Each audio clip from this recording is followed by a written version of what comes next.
December 14 Australia time ప్రకారం సాయంత్రం 6:40 సిడ్నీలోని బాండీ బీచ్ అనబడే ఒక ఏరియాలో యూదులు పిల్ల పాపలతో కలిసి హనుక్కా అనబడే ఒక ఫెస్టివల్ ను జరుపుకుంటున్నారు. ఈ ఫెస్టివల్ ను చెనుక్కా అని కూడా పిలుస్తారు. ఈ పండుగ 8 రోజులు జరుపుకుంటారు. 165 BCలో సెలిసుడ్ గ్రీక్ సైన్యం సెకండ్ జీవిష్ టెంపుల్లో ప్రార్థన చేయకూడదు అనే ఆంక్షలు వేసినప్పుడు మకబీ అనబడే జివిష్ రెబల్ గ్రూప్స్ తిరుగుబాటు చేసి గ్రీక్ సైన్యాన్ని ఓడించినందుకు గుర్తుగా ప్రపంచ వ్యాప్తంగా ఈ పండుగను జరుపుకుంటారు. సిడ్నీ బాండీ బీచ్లో 5 గంటల నుండి మ్యూజిక్, డ్యాన్స్, ఫుడ్ సెలబ్రేషన్స్ జరుపుకుంటున్నారు. బాండీ బీచ్లో స్విమ్మింగ్ చేస్తున్నారు. బాండీ బీచ్ పక్కనే ఉన్న ఒక ప్లే గ్రౌండ్లో పిల్లలు ఆడుకుంటున్నారు. రెస్టారెంట్లో తింటూ తాగుతూ లౌడ్ మ్యూజిక్తో ఎంజాయ్ చేస్తున్నారు. దాదాపు 200కు పైగా యూదులు అక్కడ ఉన్నారు. 1000 మంది వరకు ఉండవచ్చు అనే అంచనా. 6:45 2 షూటర్స్ గన్స్తో వచ్చారు. అక్కడ ఒక పెడెస్ట్రియన్ బ్రిడ్జ్ ఉంది. బాండీ బీచ్ కంటే ఈ బ్రిడ్జ్ కొంచెం ఎత్తుగా ఉంటుంది. బ్రిడ్జ్ పైన నిలబడి ఇద్దరు వందల యూదులపై ఇండిస్క్రిమినేట్గా ఫైరింగ్ను మొదలుపెట్టారు. వీడియో గేమ్స్లో పబ్జీ వంటి గేమ్స్లో ఎలాగైతే షూటింగ్ చేస్తారో అలా చేశారు. ఆ షూటింగ్ ఫుటేజ్ చూస్తే కాళ్ళు చేతులు వణుకుతాయి. లిటరలీ ఎటువంటి ఫీలింగ్ లేకుండా కాల్చుకుంటూ పోయారు. చిన్న పెద్ద, ముసలి ముత్తక, పిల్ల జల్ల ఎవరిని చూడకుండా దాదాపు 5 నిమిషాల వరకు షూటింగ్ చేశారు. ఈ షూటింగ్ యొక్క వీడియో నా దగ్గర ఉంది. కింద ఉన్న అరట్టై లింక్ను క్లిక్ చేసి చూడగలరు. 5 నిమిషాల తర్వాత ఒక షూటర్ కార్ పార్కింగ్ ఏరియా దగ్గరకు వెళ్ళి కారు వైపు ఎస్కేప్ అవుతున్న ప్రజలను చంపుతున్నాడు. ఇంత మతోన్మాదం, ఇంత ద్వేషం దేనికోసం? కార్ పార్కింగ్ దగ్గర షూట్ చేస్తున్నప్పుడు ఒక వ్యక్తి, అంటే బై స్టాండర్, ఆస్ట్రేలియన్ లోకల్, వెనక నుండి వచ్చి షూటర్ను గట్టిగా పట్టుకున్నాడు. షూటర్ గన్ను లాక్కున్నాడు. గన్ లాక్కొని షూట్ చేస్తున్న ఉగ్రవాదిపై దాడి చేశాడు. షూటర్ను భయపెట్టాడు. షూటర్ను షూట్ చేయలేదు. లా అండ్ ఆర్డర్ ప్రకారం అలా నార్మల్ పర్సన్ షూట్ చేస్తే జైల్లో వేస్తారు కాబట్టి గన్ను మాత్రమే లాక్కొని భయపెట్టాడు. అయితే గన్ లాక్కున్న తర్వాత కూడా ఈ ఉగ్రవాది బ్రిడ్జ్ పైకి వెళ్ళి షూటింగ్ను మొదలుపెట్టాడు. ఈ గన్ లాక్కున్న బ్రేవ్ మ్యాన్ పేరు అహ్మద్ అల్ అహ్మద్. ఇతను ఒక ముస్లిం. ఇతన్ని స్వయానా బెంజమిన్ నేతన్యాహు సెల్యూట్ చేశాడు. We saw an action of a brave man. Turns out a Muslim brave man, and I salute him.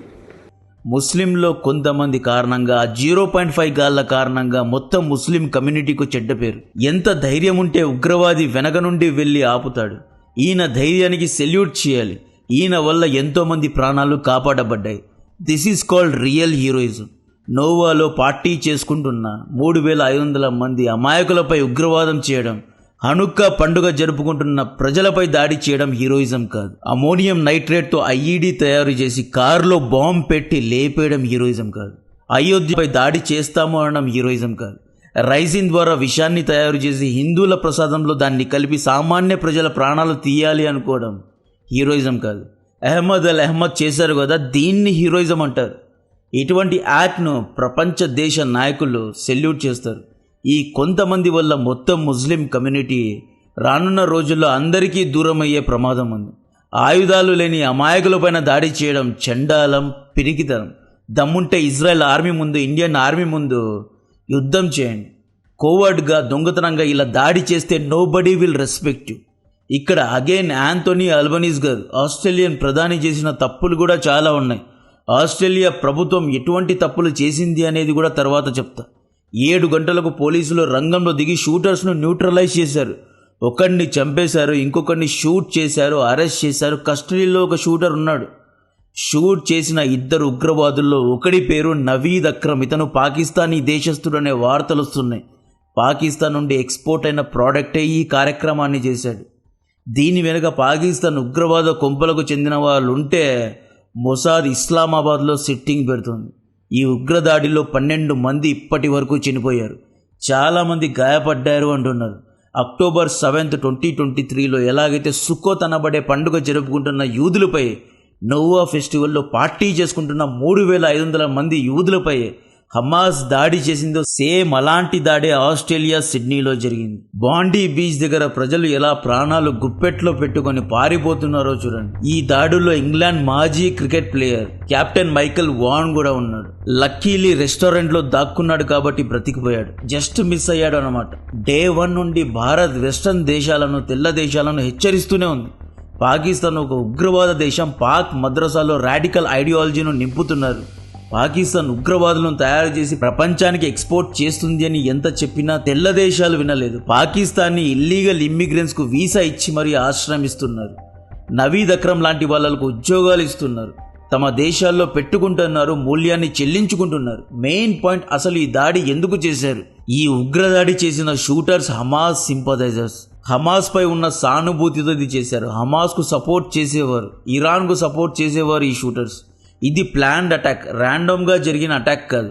యూదుల ఫెస్టివల్ ఉంది అని చెప్పి ప్లాన్డ్ గా చేశారు.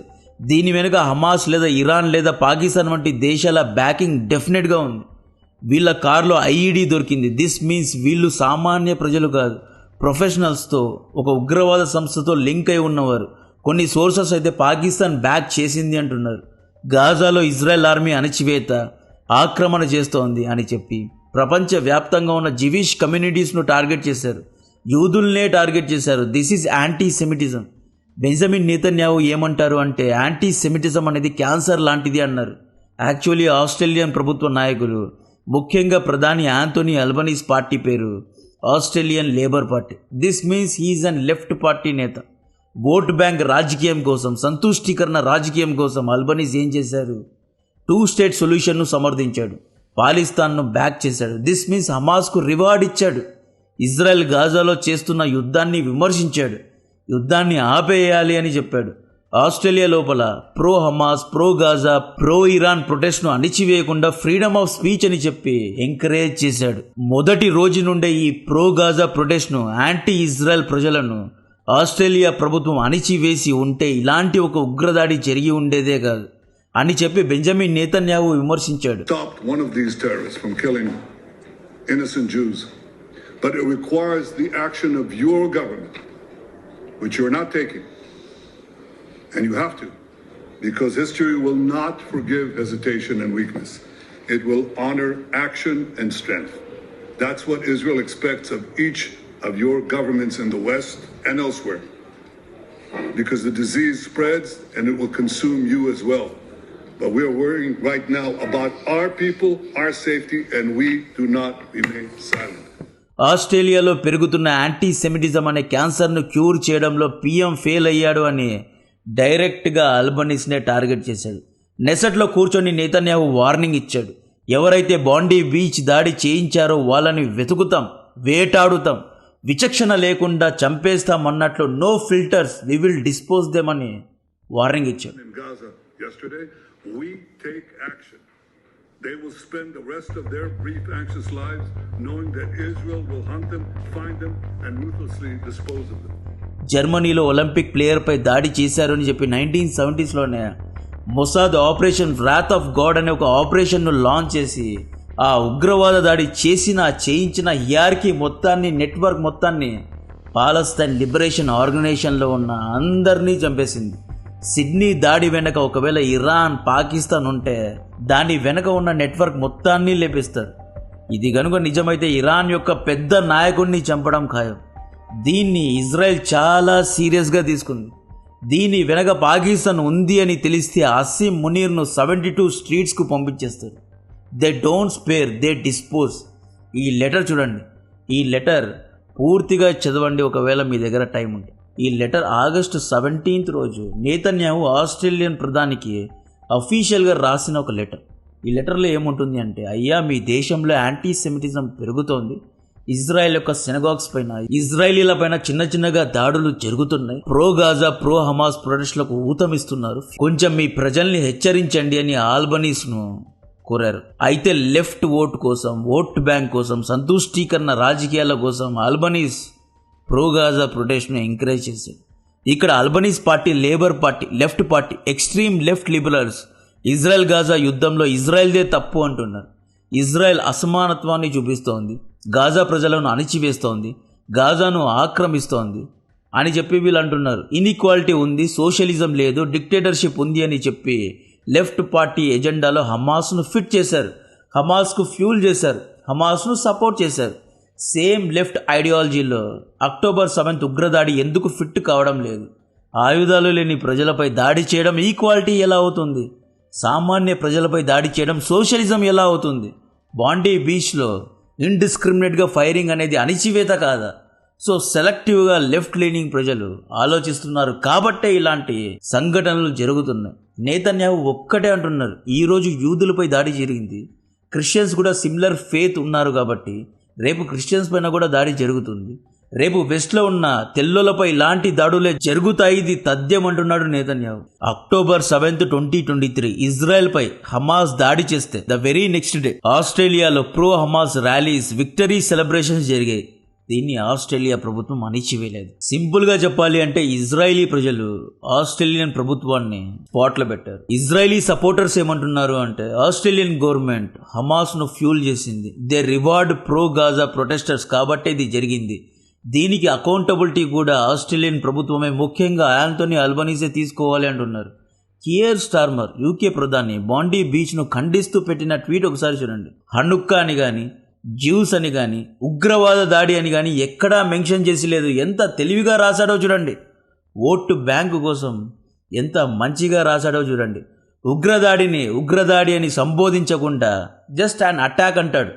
యాంథోనీ అల్బనీస్ కూడా ఎక్కడా హమాస్ పేరు కానీ, హనుక్కా పేరు కానీ, సామాన్య యూద ప్రజలపై దాడి జరిగింది అని కానీ ఎక్కడా మెన్షన్ చేయలేదు. యూదులు ప్రపంచంలో 2 కోట్లు మాత్రమే ఉన్నారు. యూద ఓట్స్ వల్ల ప్రభుత్వాలు నిలబడవు, ఎవరి ఓట్స్ వల్ల నిలబడతాయి అనేది వేరే చెప్పనక్కర్లేదు. అందుకే వీళ్ళు యూదులకు ఏమైనా ఎటువంటి యాక్షన్ లేదా స్టాండ్ తీసుకోవడం లేదు.